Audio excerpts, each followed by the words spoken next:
Hello students. In my previous video, we have introduced the concept of force. What are different kinds of force like balanced and unbalanced forces? Concept of inertia as inability of a body to change its state by itself. Now today we will discuss about laws of motion. Newton was a person who has given different laws of motion.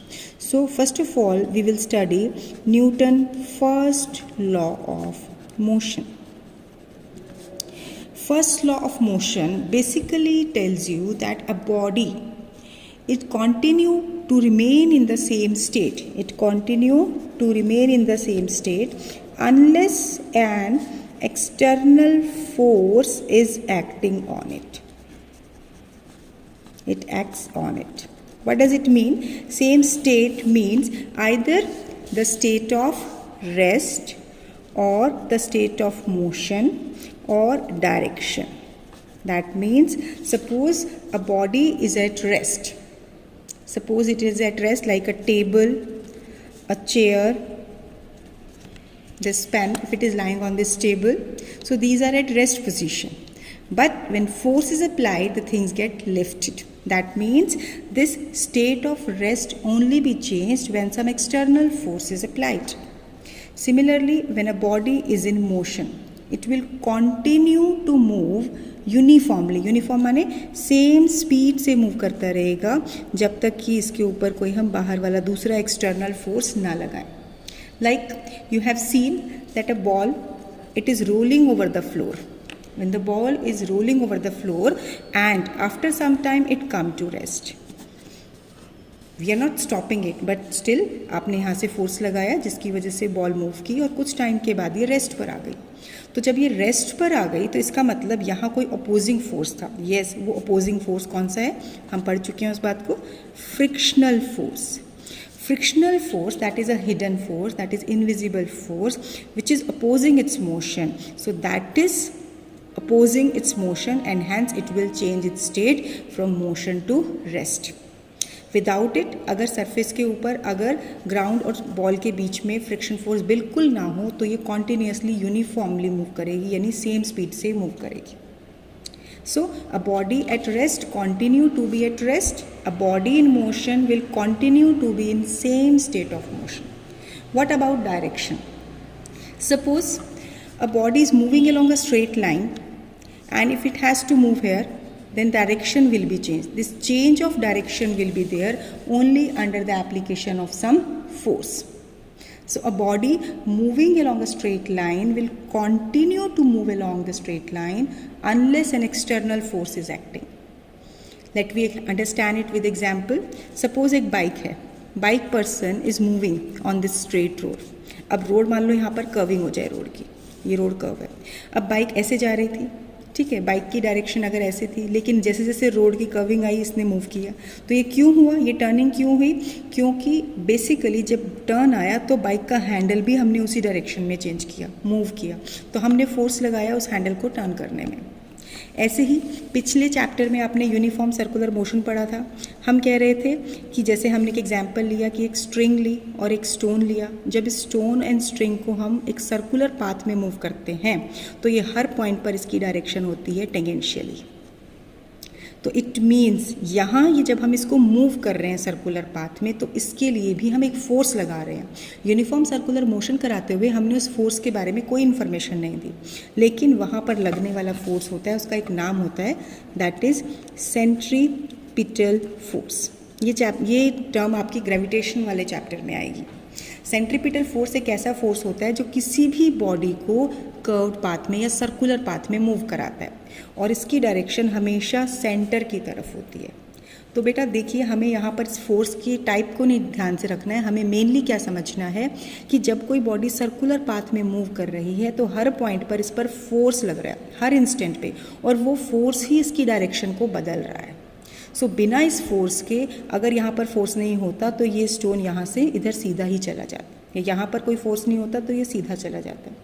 तभी तो हम कहते हैं कि अगर string break हो जाती है तो फोर्स, ड्राइविंग वाला फोर्स ख़त्म हो जाता है, जिस फोर्स से हम उसे अप्लाई मूव करा रहे हैं, तो इसीलिए वहाँ पर स्टोन टेंजेंशियली चला जाता है. So this is concept where we are explaining Newton's first law, that a body continue to be in the same state unless an external force is acting upon it. You have to learn this definition as such and understand this explanation part which I have explained to you. This Newton's first law, this is also called law of inertia. This is also called law of inertia.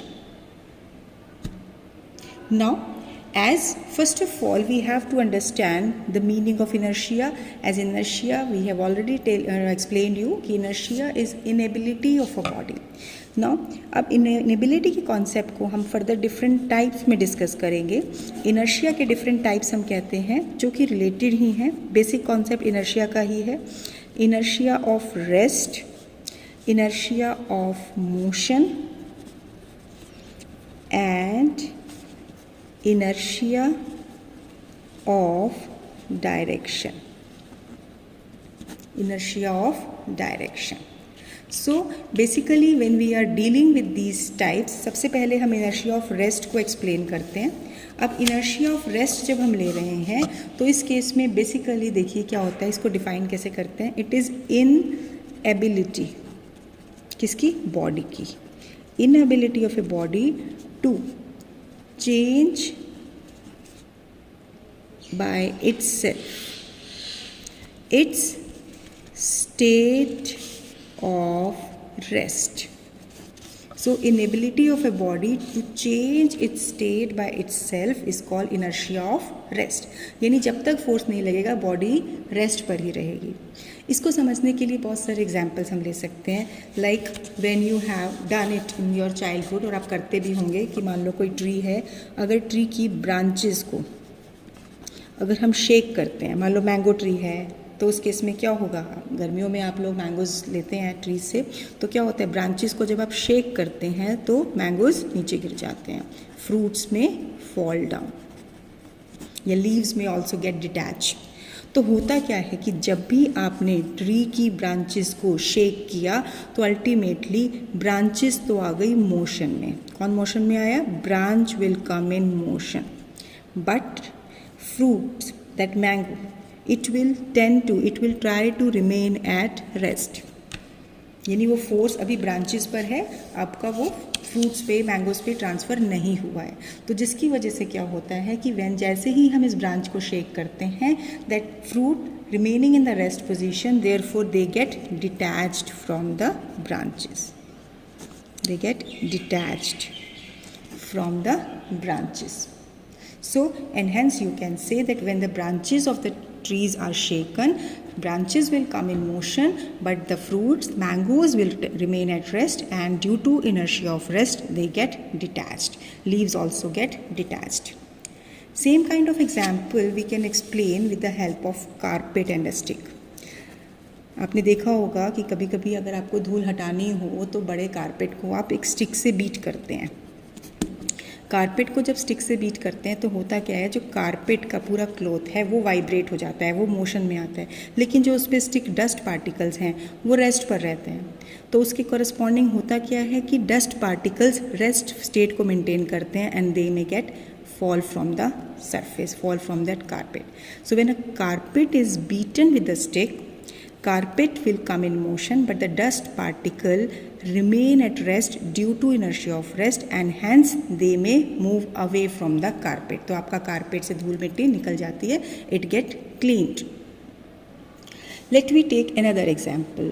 Suppose a bus is at rest. अब suddenly क्या start हो जाती है, it comes in motion. When it comes in motion, what will happen?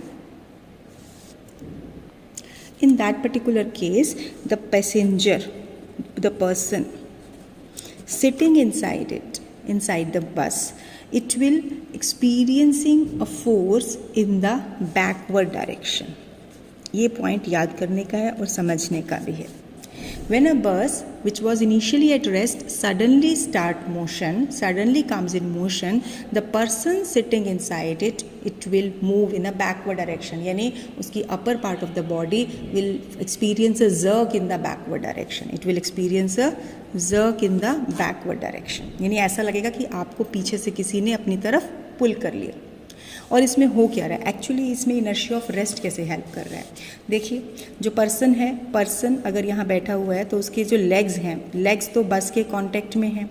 बस जैसे ही motion में आई तो legs कहाँ आ गए? मोशन में आ गए. लेकिन जो अपर पार्ट ऑफ द बॉडी की अभी भी वही टेंडेंसी है रेस्ट में आने की. क्यों? क्योंकि ये जो मोशन है ये अभी अपर पार्ट तक ट्रांसफ़र नहीं हुआ. तो जिस भी बॉडी के जिस भी पार्ट पर अगर वो मोशन ट्रांसफ़र नहीं होगा तो उस टाइम के लिए वो रेस्ट पर ही रहेगी. और रेस्ट पर है तो लेग्स तो आगे जा रहे हैं लेकिन बॉडी सपोर्ट नहीं कर रही है, बॉडी वहीं रह रही है रेस्ट पर. तो जिसकी वजह से लेग्स आगे जाती हैं और आपकी बॉडी को पीछे धक्का लगता है. ऐसा लगता है कि आपको पीछे किसी ने पुल कर दिया. So when a bus starts suddenly, persons sitting inside it tend to move backward. Why?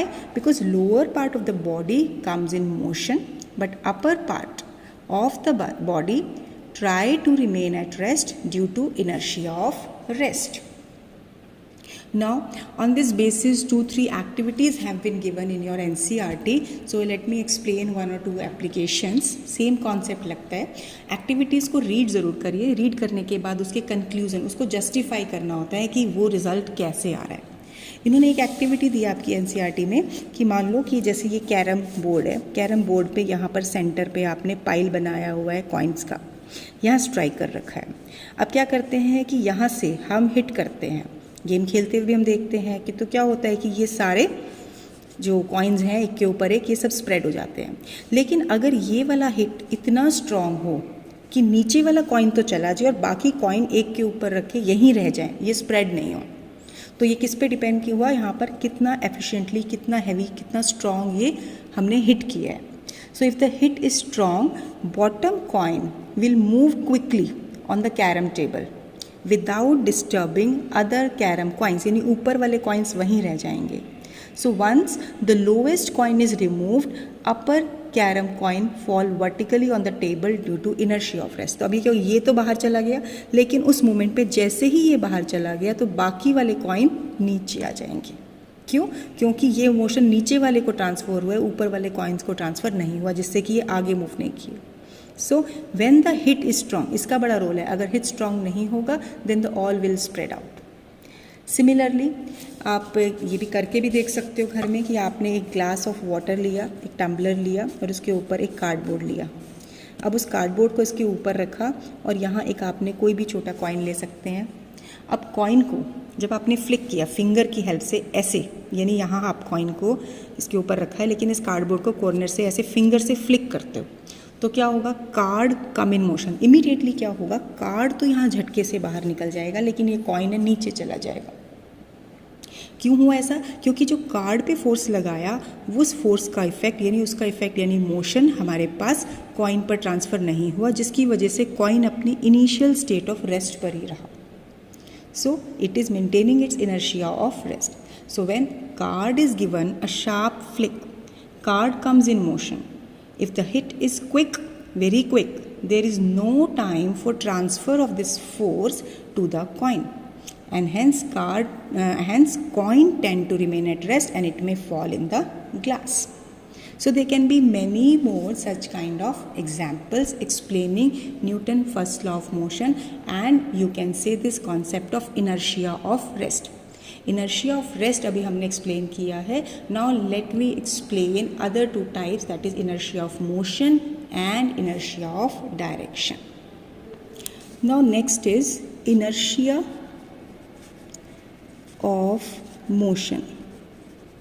अब देखिए इनर्शिया ऑफ मोशन क्या होता है. Inertia of motion again it is inability, this is inability of a body to change its state of motion by itself. It is inability of a body to change its state by itself. अब इसमें देखिए हम इसको examples के थ्रू समझते हैं. Let me take an example of the bus. Bus पहले केस में हमने लिया था रेस्ट से मोशन में आइए, अब ये मोशन से रेस्ट में आ जाए। मान लो ब्रेक्स लगते हैं और इमीडिएटली ये रेस्ट पर आ रही है। तो when the brakes are applied and the bus suddenly comes to rest, what will happen? Passengers may fall forward, यानी उनको आगे की तरफ झटका लगेगा, ऐसा लगेगा कि पीछे से किसी ने इसको धक्का आगे की तरफ मारा। बट इसके लिए इनर्शिया ऑफ मोशन कैसे हेल्प करता है, वही एग्जाम्पल देखिए कि होता क्या है कि जो पर्सन है जो बस में बैठा हुआ है उसके लेग्स बस के कांटेक्ट में हैं, तो जिसकी वजह से बस जब रेस्ट पर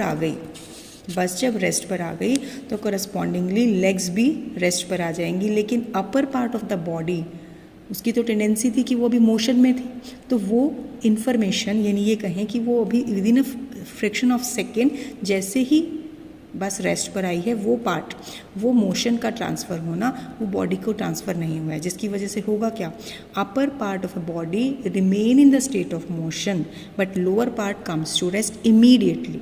So due to this difference, upper part will experience a force in the forward direction and the person will be pulled in the forward direction.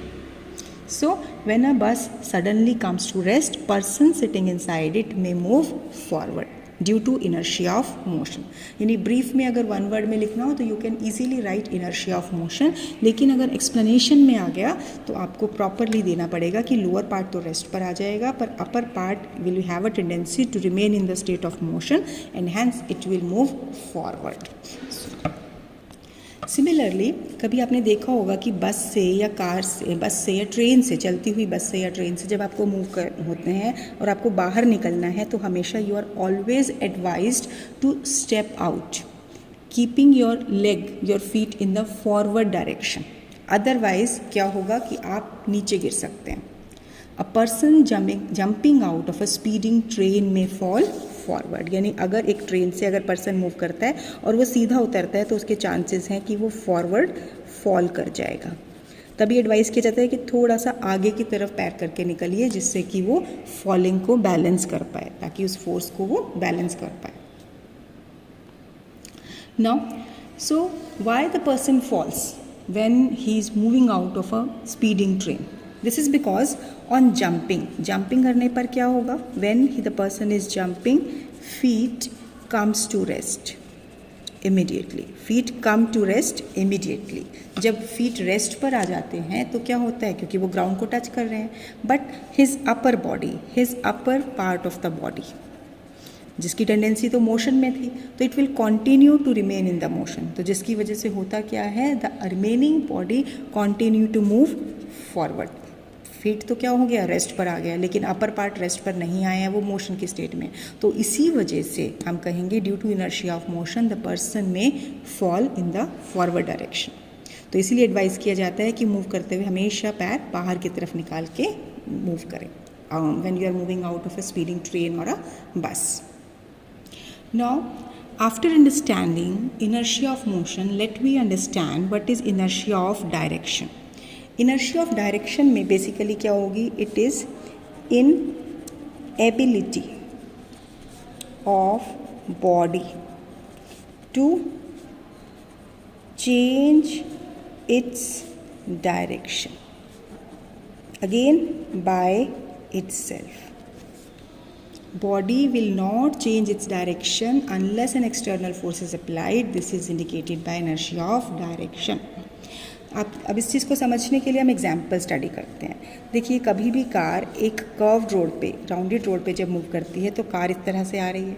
अब यहाँ पर जैसे ही टर्न आया कार भी टर्न ले लेगी. कार की टेंडेंसी स्ट्रेट पाथ में, मान लो पहले वो स्ट्रेट मूव करती आ रही है तो कार की टेंडेंसी क्या है, स्ट्रेट पाथ में मूव करने की, यानी कार सीधी ऐसी चलती आ रही है. अब चलने की डायरेक्शन इधर है तो एक्चुअली लगेगा क्या कि जो होता क्या है, पहले हम वो समझते हैं कि when a car takes a suddenly turn, person sitting inside is thrown in the outward direction. यानी होगा क्या कि कार तो इधर जा रही है, वो इस तरफ नहीं अपने आप को फील करेगा, उसको इस तरफ बाहर की तरफ झटका लगेगा. इस चीज़ को समझने के लिए हम ये कहें कि मान लो कार ऐसे जा रही थी, तो जैसे ही ये डायरेक्शन बदली है, ये कार की डायरेक्शन बदली है, तो क्या हो गया, कार और उसके अंदर बैठा हुआ पैसेंजर तो इधर जा रहा है लेकिन कार अब जा रही है इसके अलाउंग, यानी इस पॉइंट पर डायरेक्शन चेंज जब हो रही है तो बॉडी की टेंडेंसी वही है उसी डायरेक्शन में रहने की, बट कार की जब डायरेक्शन बदल रही है तो जिसकी वजह से हम थोड़ा सा ये जो आउटवर्ड में डायरेक्शन नज़र आ रही है इस पोजीशन से, तो person will be experiencing a force that he is thrown outward, because person try to maintain his original direction of motion, क्योंकि पहली डायरेक्शन ऑफ मोशन यहाँ थी, टर्न आने से वो इतना ही डिफरेंस आता है कि वो डायरेक्शन को मेंटेन करता है और बैठे बैठे आपको बाहर की तरफ झटका लगता है। ऐसे ही अगर आपने देखा होगा कि कभी भी कोई टायर है तो टायर अगर मड वाले एरिया से पास करता है तो क्या होगा, जब ये rotating wheel it throw mud, अब मड कैसे मूव करेगा, टेंजेंशियली, क्योंकि इसकी डायरेक्शन क्या होगी, tangent to the circular path. So when a vehicle passes through the mud, rotating wheel of the vehicle throw out mud tangentially, क्यों, due to directional inertia. तो अगर हम ये कहें कि इसी वजह से इस पर अगर कोई मान लो कोई पर्सन है एक ऐसे व्हीकल पे बैठा है जिस पे मड गार्ड प्रोवाइडेड नहीं है, तो what will happen, his clothes may get dirty, क्योंकि वो मड स्ट्राइक करेगा, क्योंकि अगर मान लो मड यहाँ से स्ट्राइक किया तो इसकी डायरेक्शन ऐसे हो जाएगी और ऊपर या यहाँ पर है तो यहाँ से ऐसे चली जाएगी, यानी इसके ऊपर जब व्हीकल के ऊपर बैठे वाला जो पर्सन होगा that the mud get strike to that person. So that's why tyres के ऊपर हमेशा क्या किया जाता है, एक मड गार्ड प्रोवाइड किया जाता है कि मड किसी भी डायरेक्शन में जाए वो सारा यहाँ नीचे वाले हिस्से में स्ट्राइक कर जाता है। तो कभी आप देखना कि मड गार्ड जो होता है आपके साइकिल्स का, स्कूटी का, बहुत गंदा होता है, क्यों, क्योंकि जितना भी डस्ट होता है, ड्राई या वेट मड होता है, वो सारा यहाँ पर स्ट्राइक हो जाता है, यानी अगर ये नहीं होगा तो आपके कपड़े बहुत गंदे हो जाएंगे। So the mud guard this protect your clothes from getting dirty.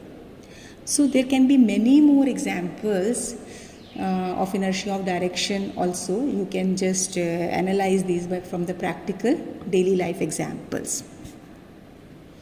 So that's all for today. Just revise this concept of Newton's first law of motion, laws of inertia, different laws explained through different examples. Revise the concepts thoroughly and analyze daily life examples, in which category you can put those examples, in inertia of rest or in motion or direction of motion.